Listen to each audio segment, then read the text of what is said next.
If you're new here, welcome to our channel. Don't forget to subscribe and hit the like button. Your support means the world to us and helps us keep sharing stories that deserve to be heard. My stepmom looked me straight in the eye and said, "You're not going with us. This trip is for a real family." I remember the room going quiet like someone had turned off the sound in my head. What she didn't say out loud was worse. They still planned to spend 10 days at my lake house without me. The same house I owned, the same house I had cleaned and prepared for them. I didn't argue, I didn't cry. I made one calm decision that changed everything. When they arrived, I learned silence could cut deeper than any argument. Like, comment where you're listening. My name is Emma. I'm in my late 19s. I work a regular office job in the city, and for most of my life I've been the kind of person who believes problems can be solved if you're patient enough, if you stay quiet, if you don't make things harder than they need to be. I didn't grow up wealthy or dramatic. What I had was stable, warm, especially before everything changed.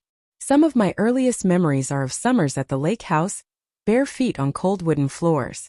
In the morning, the smell of pine drifting through open windows, my mom humming while she made breakfast, my dad already outside checking the water level like it was his job. That house felt like the one place where nothing bad could reach us. Then my mom got sick. It happened fast. One year she was there, the next she wasn't. After the funeral, the lake house stopped feeling like a vacation spot and started feeling like a memory. We were afraid to touch. My dad tried, I'll give him that. He tried to be strong, tried to keep things normal, but grief changed him in ways I didn't understand. Yet a few years later he remarried. My stepmom moved in with her 3 daughters, and overnight the energy of our home shifted, not loudly, not in obvious ways. It was subtle: furniture rearranged, photos replaced, inside jokes I wasn't part of. I was never yelled at. I was simply edited out when I went away for school.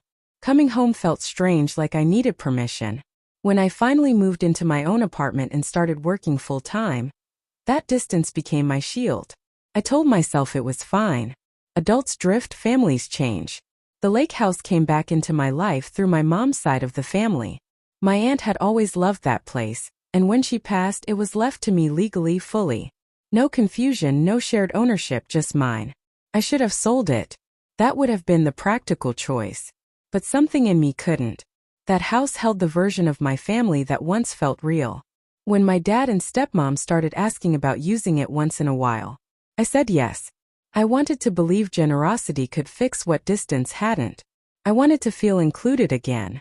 So when they suggested a summer vacation together, all of us under one roof, I felt hopeful, genuinely hopeful. I told myself this was our reset, our chance to finally act like a family again.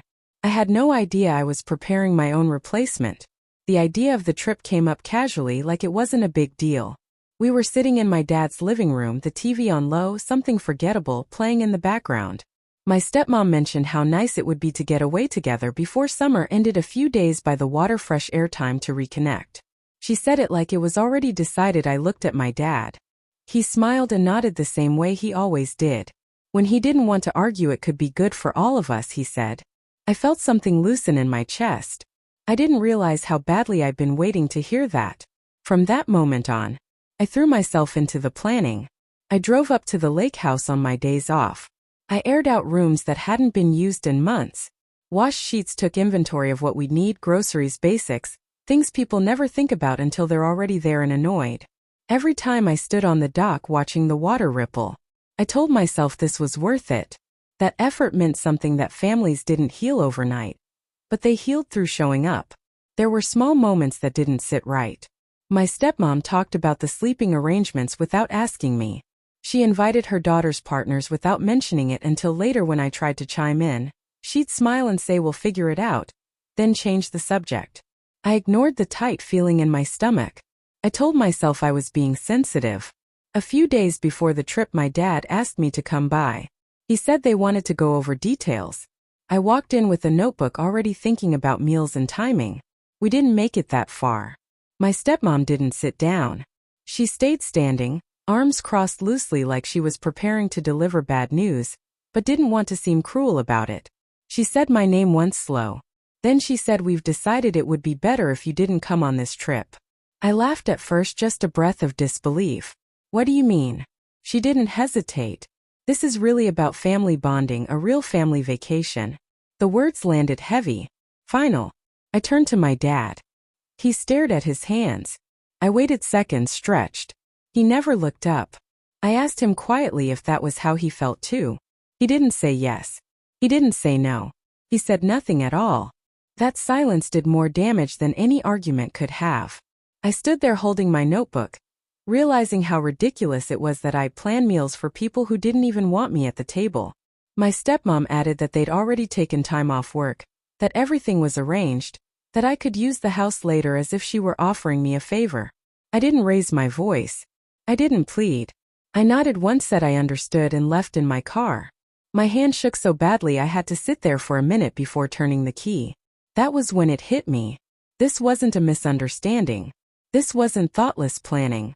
They had made a choice and my father had let it happen. By the time I pulled into my apartment parking lot, the hurt had burned itself into something colder, and I knew deep down, I wasn't going to beg to be included ever again. That night my apartment felt smaller than it ever had. I dropped my keys into the bowl by the door and stood there, staring at the wall, replaying the conversation over and over. The way my stepmom's voice never wavered, the way my dad couldn't meet my eyes, the way I'd walked out carrying a notebook full of plans no one wanted me to be part of. I didn't cry right away. I paced back and forth from the kitchen to the window like my body needed to burn off the shock before my mind could catch up. I kept thinking about the phrase she'd used, real family. It echoed in my head until it stopped hurting and started sounding ridiculous.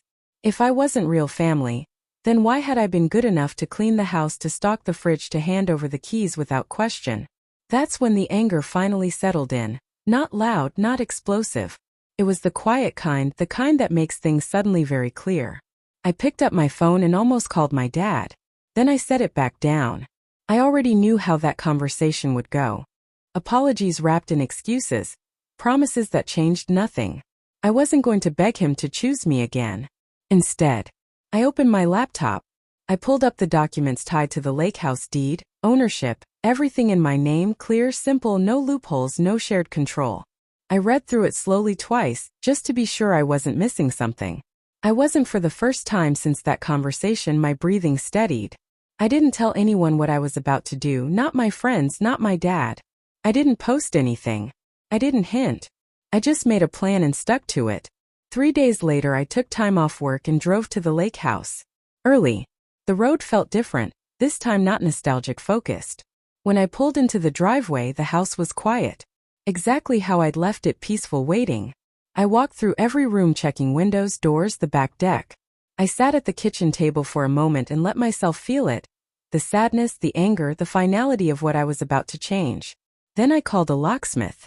He worked quickly, replacing the locks without asking questions. The sound of metal clicking into place felt heavier than it should have, like something permanent was being sealed. When he handed me the new keys, they were cold in my palm.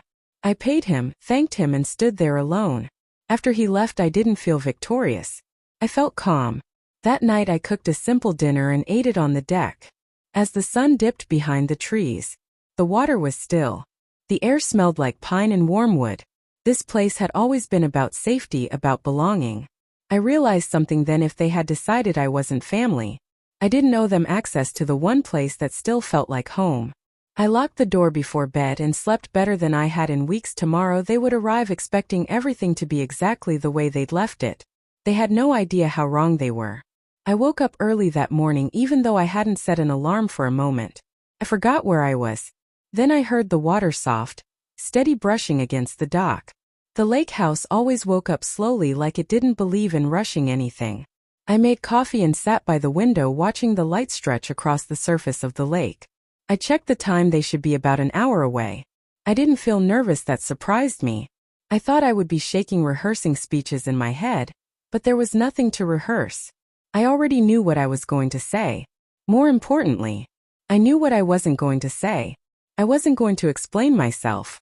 Around noon I heard the sound of tires on gravel, one car, then another. I stayed where I was and let it happen. Through the front window, I saw them pull into the driveway like they owned the place.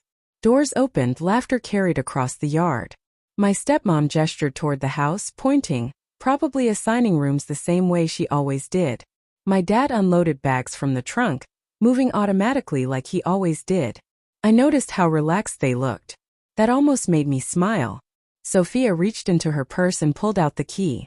She walked up the front steps confidently and slid it into the lock. Nothing happened. She turned it again harder. This time I watched her body stiffen. My dad stepped closer, took the key from her and tried it himself. He juggled the handle, frowned, tried again, still nothing. One of her daughters rolled her eyes and said something I couldn't hear. Someone laughed. Assuming it was a glitch, they moved to the back door. Same result. That's when the energy shifted. Sophia's shoulders went tight. Her voice carried now sharp and irritated. She knocked once, then harder. Emma. She called. What is this? I waited a beat longer than necessary. Then I walked to the door. I didn't swing it open.